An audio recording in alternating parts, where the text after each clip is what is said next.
tingnan natin kung ano talaga yung mga banat nito. Una, 'di ba? Celebrity candidate killer. Si Robin Padilla daw ang pumatay sa chances ng lahat ng mga celebrity. Kaya binanatan siya ang banat lang sa kanya ni ano. O, tapos sinabi pa niya si Padilla daw, si Robin Padilla daw, pag tumakbo hindi na siya magtatap. O, tapos yung competence ni Robin Padilla. Wala raw meaningful legislation, mahina utak, ginaganyan niya si Robin Padilla. Isa lang po ang atake ni Robin. Ito naman po ang balik sa kanya ni Robin Padilla. Sabi mo, magaling ka, expert ka. Political analyst, expert ka sa political strategy.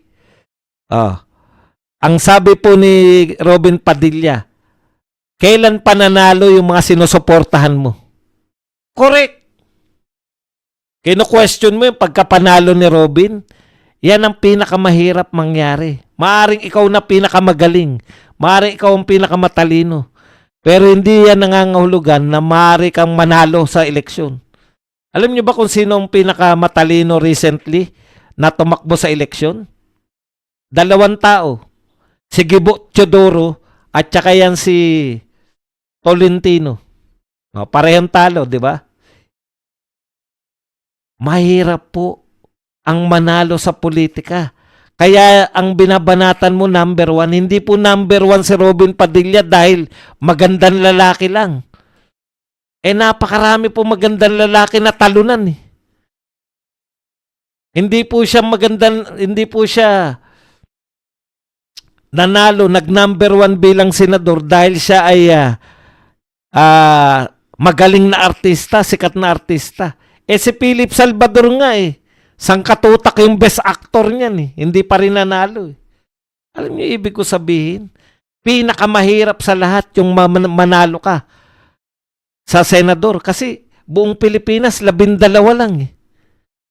Si Robin Padilla, ipapaalala ko lang sa iyo, Ronald Llamas, number 1 siya. Ulit.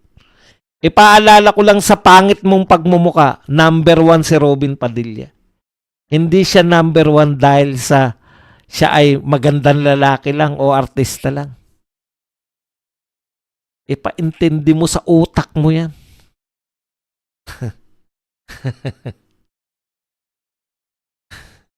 Okay, ano pa? Yung mga binanat sa kanya.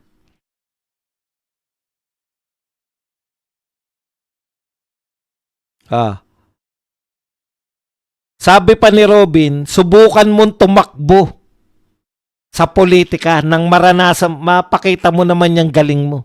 Correct. Number 1 eh. Binabanatan mo eh. Subukan mo naman tumakbo. Una, yung mga kandidato mo, talunan na. Ikaw mismo, ayaw mong tumakbo. Pero dito sa tingin ko, nasaktan talaga eh, no? Yan. Yung galit ni Llamas, ay nung sabihan siya na pangit.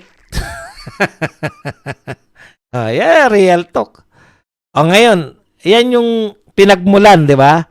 Tapos nagtanim na ng sama ng loob. Wala namang kinalaman itong recent na announcement ni Robin Hood Padilla. Wala namang pong kinalaman kay Llamas.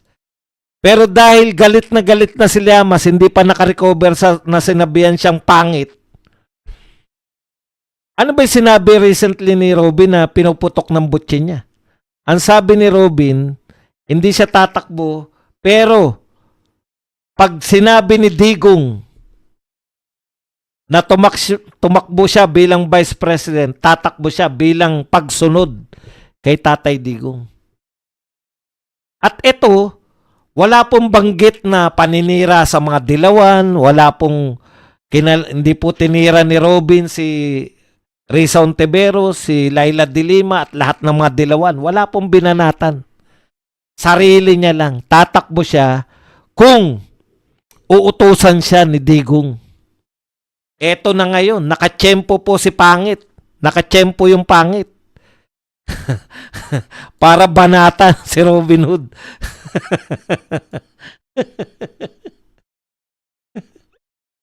Sunod-sunod di ba? Isahin na lang natin yung banat. Ito yung mga recent na banat nito ni, sabi ni Llamas, hindi raw siya open tumakbong VP. So gunu-guni lang ang mga lahat ng interview niya, misunderstood na naman. Unang banat ni Llamas. Ayan, ginamit niya misunderstood. Ito pa isa. Gigil na gigil daw ang oposisyon sa pwesto. Ano tawag niya kay BP Sara na maaga at natatanging magdeklara maging pangulo? Shy type? Galing talaga ni Llamas, no? Ito, real talk, no? Llamas. Una, wala kang pakialam sa pamilya namin. Si Robin nakausap niya yung hindi ka nga pinakikialaman dahil gigil ka. Wala na sa hulog, di ba? Bakit mo atakihin si Robin ano ba pakialam mo kung tumakbo siyang vice president?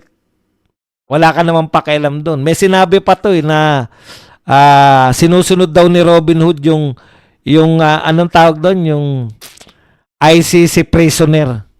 Ininsulto mo pa pati si Tatay Digong. ICC prisoner siya hindi dahil may kasalanan si Tatay Digong. ICC prisoner siya dahil sa kagagawan ninyo. Kayong mga dilawan tsaka tong gobyerno to nagsabwatan para dalhin si Tatay Digong. Kinidnap ninyo. Yan yung termino ni Tatay Digong, kinidnap ninyo siya. Para mabilanggo. Hanggang ngayon di kinikilala ni Tatay Digong yung ICC.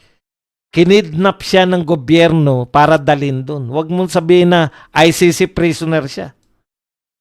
Hindi namin kinikilala yung ICC hanggang ngayon.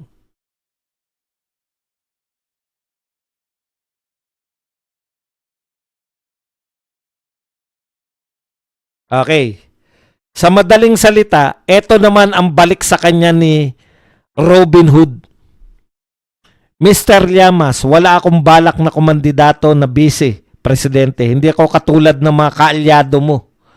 Nagigil na kumandidato kaya sinusunod lahat ng payo mo. Kita mo? Sa'yo pala galing yung mga payo niya sa pagtakbo, di ba? Hindi niya matanggi yan.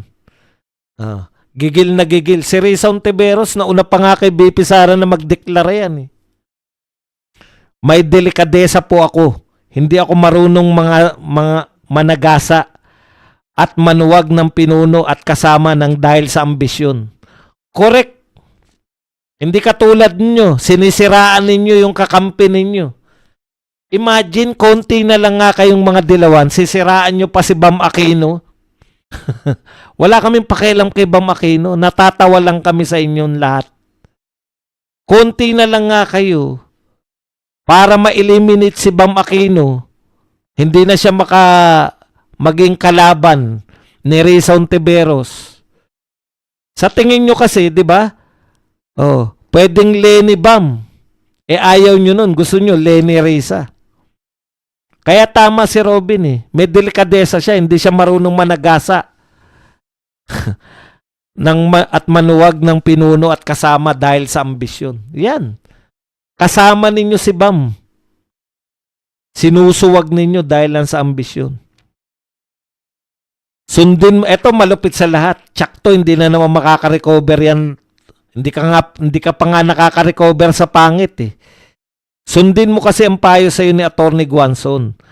Magsipilyo po kayo. Ang baho na lumalabas sa bibig nyo. Utya, mag-toothbrush ka raw. Ito po ang balik ni Llamas. Yan ang problema kapag walang sariling utak. Tignan nyo na, sabi na sa inyo di ba? Para ka makaganti sa mga pogi. Sabihan mo sila na walang utak. Yan ang problema kapag walang sariling utak, sabi ni Llamas. Mag-toothbrush daw. Mga argumento nyo, minumumog lang namin. Ano ba argumento mo na hindi namin kayang sagutin? Maganda naman yung mga argumento mo. Noong 1980s at 1990s, yung wala pang social media. Kaya nagmumukhang maganda yung mga sinasabi mo kasi walang kumukontra sa'yo. Wala namang kwenta yung mga pinagsasabi mo Yung mga strategy mo, panis na yan. Sinasabi mong strategy mo. Minumumog lang namin ang argumento. Argumento pa. Tawag pa lang argumento. Mukhang tae ka na eh. Wala na nagsasalita ng ganyan. Direktahan na ngayon. Anong gusto mong sabihin? Sabihin mo. Ikaw ba may mga pauso ng mga palabok-palabok? Magkaisa tayo, manindigan tayo, labanan ng korupsyon. Utang gaganda na sinasabi nyo, labanan ng korupsyon. Pero hindi nyo binabanatan si Marcos? Hindi nyo binabanatan si Martin? Hindi nyo binabanatan yung mga pinagbibintangan na mga mastermind ng korupsyon? Yan ang strategy nyo. Yan yung argumento nyo. Argumento nyo, uubra lang yan sa mga mahihina kokote. Katulad nila Risa Ontiveros. Nga sa'yo yan. Ay, ang galing niya. Medyo pangit pero magaling. Medyo pangit pero gwapo. Pangit talaga pero okay lang. Nagmumukha kayong magaling kasi hindi kayo nakokontra noon. Putya, viewer lang dito sa Badong Aratilis, hindi ka na mananalo sa argumento eh. Ang argumento yan. Ang argumento niya, pinahamak ni Robin si Digong dahil ibig sabihin, si Digong hindi totoo na wala ng utak si Digong. Sinabi ba na wala ng utak si Digong? Sinabi ba na wala ng kakayahan si Digong? Mahina lang ang katawan ni Digong pero yung utak nun, hindi nyo kayang pantayan. Dahil yun, proven na. Proven na ang tatay namin. Huwag nyong questionin yung utak niya. Kung kukumpara kay Digong, yung utak nyo, utak lang yan ng bulalo. Mga tukmol. Hindi ka pa nga nakaka-recover sa pangit ka eh. Ngayon, sepilyo ka muna. Baka magpatiwakal ka na, wag magpatiwakal ha. Tangina, sinabihan ka ng pangit, hindi ka na nakarecover eh. Ngayon, magsepilyo ka naman. Bakit? Wala kayong kakayahan na sumagot eh. Lagi, ganito ang tunay na argumento. Dahil sumusunod si Robin kay Tatay Digong, ibig sabihin si Tatay Digong ay taliwas sa sinasabi nila na wala nang kakayahang humarap sa korte. Ayaw niyang humarap sa ICC. Wala kayong pakialam kung mahina na si Tatay Digong. Kahit nga tinanggap niya na nga, kahit doon na siya matigok. Alam niyo, wag manalangin. Wag kayong manalangin na may mangyari kay Tatay Digong dahil uuwi siyang bayani. Mas bayani pa siya sa peking bayanin yung si Ninoy Aquino. Di ba? Yan ang tunay na bayani. Testing ng pagiging bayani ng isang tao. Ano ang kanyang ginawa para makonsider na bayani? Si Ninoy, tanungin mo yung mga tao, ano ba ginawa ni Ninoy sa bayan? Namatay siya? Nak ng pupa. Buhay pa yung mga kamag-anak ni Ninoy. Ayaw na naming ituring na bayani. Nalulula kami noon dahil elementary pa kami noon namatayan. Bayani ba? Si Tatay Digong, kahit mag-recitation tayo ng isang araw, masasabi namin yung mga ginawa niya sa bayan. Sangkatutak. Pag may nangyari sa kanya sa ICC, uuwi siyang bayani dito. Kung paano nyo lahat ng Ninoy Aquino Avenue, Ninoy Aquino Parks and Wildlife, Ninoy Aquino International Airport, papalitan namin lahat yan ng Rodrigo Duterte. Kahit kayo sabihin nga nyo kung ano nagawa ni Ninoy. Pucha, isa lang nakalagay doon sa pera eh. Study now, pay later.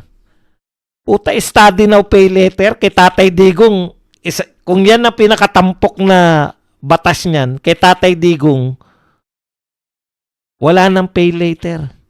Study now, free education. Doon pa lang sa isa na yun, durug-durug na kayo. Walang kakwenta-kwentang bayani. Ninoy Aquino, Ninoy. Bakit bayani si Ninoy Aquino? Ako nasasagot.